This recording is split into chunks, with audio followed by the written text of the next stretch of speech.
Assalamualaikum warahmatullahi wabarakatuh. Waalaikumsalam warahmatullahi wabarakatuh. Ya, ada suara-suara lain ya Sulaiman ya. Dan seperti biasa ya, inspirasi kita selalu hadir menemani teman-teman yang ada di rumah. Tentunya dengan mendatangkan bintang tamu yang sangat menginspirasi. Betul sekali, dan tentunya dengan saya Sulaiman dan saya Adriana Nur Fatihah, dan bintang tamu kita tadi kayaknya suaranya agak berat-berat gitu ya Sulaiman ya. Ngebas kayak. Bukan alat musik ya? Ada telepon. Bukan ya? Bukan dong. Tapi kayaknya mungkin penyanyi ya. Oh, bukan. Siapa tahu ya? Siapa tahu punya bakat menyanyi. Betul sekali, dan kita akan bicara langsung ya. Oke, langsung saja kita sorot bintang tamu kita hari ini. Ada siapa? Saya Pak Yurni. Assalamualaikum Pak. Waalaikumsalam warahmatullahi wabarakatuh. Gimana kabarnya Pak? Alhamdulillah baik. Baik. Ya, tentunya harus baik Pak, paksa dibaik. Iya. Ada dipaksa. Suara tadi kan pengaruh batu. Oh, kirain tadi kayak penyanyi. Biasa kan kalau ada serak-serak besi gitu kan kayak suaranya penyanyi gitu loh Pak. Serak-serak batu. Tapi siapa tahu Bapak ada bakat nyanyi Pak? Tidak. Oh tidak ya. Iya, saya kalau mendengar penyanyi boleh. Oh boleh. Berarti sama dong kita penonton. Iya, penonton, pendengar terbaik. Oh, iya. Oke. Nah teman-teman di rumah, kita hari ini kedatangan, saya lupa tanyain namanya, mungkin langsung perkenalan diri. Langsung ya, dari bapaknya sendiri. saja. Perkenalan dirinya dulu Pak. Oh, terima kasih.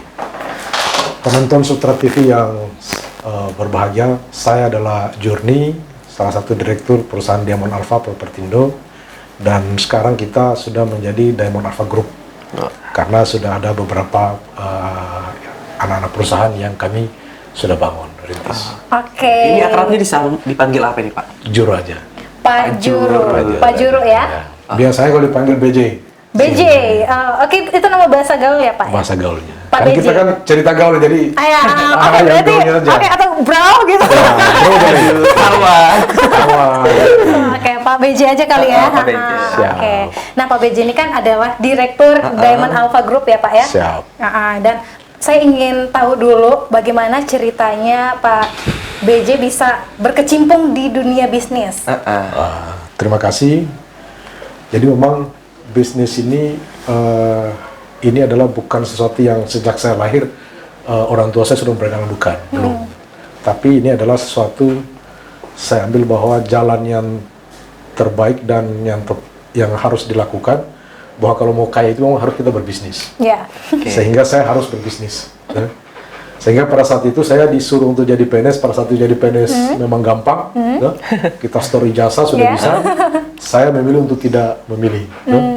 Saya lebih pilih untuk berwira swasta.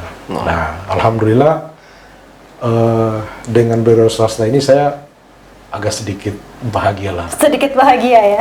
Bahwa ternyata impian saya sejak saya kuliah sudah sedikit bisa saya dapat. Oke. Impiannya Bapak pada saat kuliah apa Pak? Saya ingin jadi pengusaha. Ingin jadi pengusaha. Berarti emang Pengusaha sukses saya. sudah terwujud dong Pak? Kalau saya katakan terwujud, manusia itu tidak ada puasnya. Oke. Betul. Kita mendapat target ingin lebih besar lagi.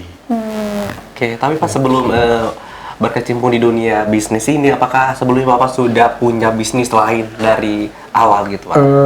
Sebenarnya kalau dikatakan bisnis, saya anggap bukan bisnis karena itu adalah saya hanya sebagai perantara. Perantara. Ya. Jadi saya dulu beli rumput laut di masyarakat, karena saya bina masyarakat, habis itu hasilnya saya bawa ke pabrik. Ya namanya perantara, ya ada untung. Ada untung Tapi di akhir tahun kadang saya dapat, saya rugi. Saya tinggalkan karena ini menurut saya adalah bukan saya penentunya, tapi yang saya diatur oleh pabrik. Dari usaha kemarin itu bisnis rumput laut itu Pak, dia daerah mana Pak ya kalau boleh tahu? Saya Buton, saya ambil gudang saya itu di Bau-Bau. Di Bau-Bau. Saya ambil Wakatobi, Buton Tengah, Muna, sampai di Ereke. Oh, di Ereke. Kebetulan saya juga orang Ereke. Oh, Aduh.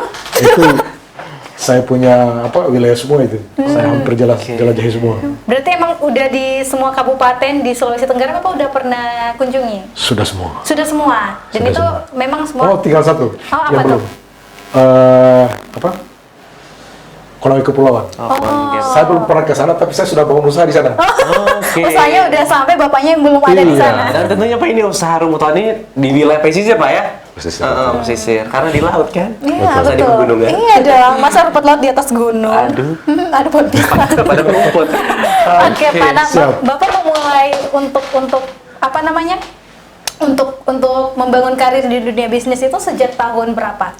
2009. 2009. 2009 habis itu berhenti di 2013. 2013 itu saya berhenti menganggur. Ya. Jadi saya coba mencari jalan lain. Jalan lain. Tapi setelah itu saya coba pada posisi saya tidak punya bisnis, saya calon di DPR provinsi. Oh, Oh, jadi sempat calon juga kayaknya. sempat memasuki dunia panas ya pemirsa. Aduh. Oke, terus Istilahnya dunia politik Pak ya. Betul. Nah pada saat itu setelah masuk saya gagal. oke. Tapi memang saya sebelum tampil itu saya sudah tahu bahwa saya ingin cari ilmu. Iya betul sekali. Ternyata bahwa kesimpulannya memang tidak semuanya uang, tapi kita harus butuh uang. Betul. Tidak semuanya uang, tapi kita butuh uang. Kita Dicatat butuh uang. teman-teman ya. Dicatat ya. Perlu juga catat ya. Oke, kameramen yang diam-diam sana dicatat ya, Sabda. Oke. Oke, terus Pak, habis itu? Setelah itu karena gagal, disitulah saya berpikir bahwa karena kita harus punya uang, maka saya berpikir bahwa usaha yang membuat kita bisa kaya itu adalah karena saya banyak membaca, ternyata memang real estate itu adalah dan pada saat itu termasuk Presiden Amerika kan dia latar belakangnya adalah pengusaha real estate. Usaha ya. Saya coba sudah yang ini yang saya mau putuskan. Ya. Tapi di situ aneh, Pak. Kenapa, Pada Pak? posisi saya tidak punya apa-apa, saya mau bisnis perumahan. Oke.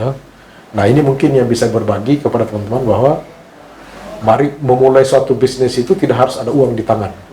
Oke. Ini yang harus dipegang. Apa itu Pak? Selain itu Pak. Karena memang uang itu menurut saya dalam bisnis adalah terakhir. Terakhir ya. Oke. Oke. Terakhir, paling terakhir dari beberapa kriteria. Sehingga saya bisnis perumahan ini, karena saya melihat bahwa di Jakarta juga seperti yang punya Citraland adalah menjadi orang miliuner di Indonesia, dan saya karena misinya adalah harus menjadi orang kaya, maka saya harus sini-sini. Maka saya putuskanlah proyek saya pertama itu adalah perumahan yang di Wayung. Yang di Wayung. Ya. Dan itu adalah proyek saya pertama dengan saya anggap fantastis. Ya. Karena saya baru belajar, tapi di situ bisa menciptakan banyak jenis usaha yang lain. Nah, itu Bapak pada saat tidak, tadi kan Bapak mengatakan bahwa tidak punya uang ya, tidak punya modal awal lah ya, modal awal untuk membangun bisnis perumahan. Nah, apa ya sebenarnya yang Bapak pegang? Kalau kata-kata Bapak tadi kan yang terakhir itu adalah uang. Nah, sebenarnya yang paling utama itu apa? Boleh. Jadi uang yang pertama itu adalah kemauan. Kemauan, niat ya Pak? Kemauan. Yang kedua adalah SDM. SDM. SDM-nya adalah harus ada pengetahuan tentang bisnis yang kita mau lakukan, itu harus ada ilmunya gitu. Ilmu. Oke. Yang ketiga adalah keberanian. Ya, kita harus berani. Dan yang terakhir adalah satu, yaitu adalah doa. Doa, ya betul sekali. Oke. Hanya 4 itu dia punya kunci sebenarnya. Oke, dari tadi Pak, mulai 2009 ya Pak, 2009 sampai 2009. dengan sekarang ya 2022. Kemarin juga Bapak punya bisnis rumput laut, kemudian juga mencalonkan sebagai anggota DPR di provinsi ya Pak. Oke, kira-kira gitu Pak, dari mulai awal berbisnis itu bukan bisnis ya, dari awalnya bisnis kan, dari rumput laut sampai dengan masuk anggota dan sekarang direktur perumahan Diamond Alpha. Itu Pak kemarin itu kenapa bisa langsung berkecimpung di bisnis perumahan Pak? Ya. Karena tadi bahwa pertama adalah peluangnya ada. Peluangnya ada. Peluangnya ada. Yang kedua, seperti saya katakan tadi bahwa yang membuat kita bisa kaya itu adalah memang harus perumahan ini yang harus kita menjadi tempat bisnis kita. Karena pada saat saya tidak punya uang, maka ketika itu ada di benak pikiran saya bahwa karena memang uang ini adalah bukan segalanya uang, tapi harus ada uang. Itu yang membuat saya harus bisnis di perumahan ini. Pak, pada saat memulai bisnis perumahan ini, apakah Bapak sebelumnya belajar dulu, riset dulu tentang perumahan atau gimana Pak? Belajarnya tidak, tapi saya banyak membaca. Saya coba beli buku-buku referensi tentang perumahan. Setelah saya baca bahwa ternyata di Kendari ini memang satu kekurangan kita adalah bahwa membangun perumahan itu kita tidak belajar di daerah-daerah yang berkembang. Karena kita selalu mengutamakan adalah bagaimana membangun rumahnya, tapi tidak memperhatikan fasumnya. Makanya saya coba memulai, alhamdulillah 72 rumah itu hanya waktu 2 tahun selesai. 72 rumah. 72 rumah, hanya 2 tahun 2 tahun. terjual habis. Dengan ilmu yang dipelajari Betul. itu Pak, luar biasa Dan sekali. saya tidak memulai pada perumahan yang rumah yang SS, tapi saya komersil. Langsung belajar pada perumahan komersil Dan itu memang betul-betul hanya hasil bacaan saja Pak? dari membaca. Dari membaca. Wah, Oke. jadi pemirsa yang ada di rumah tentunya dimanapun Anda berada, pentingnya literasi Pak ya. Nah, betul. Sangat penting. Penting sekali. Ternyata memang tamu kita hari ini adalah belajar bisnis dari membaca. Membaca, wah. Oke, kita break dulu sejenak, jangan kemana-mana, tetap di Inspirasi kita.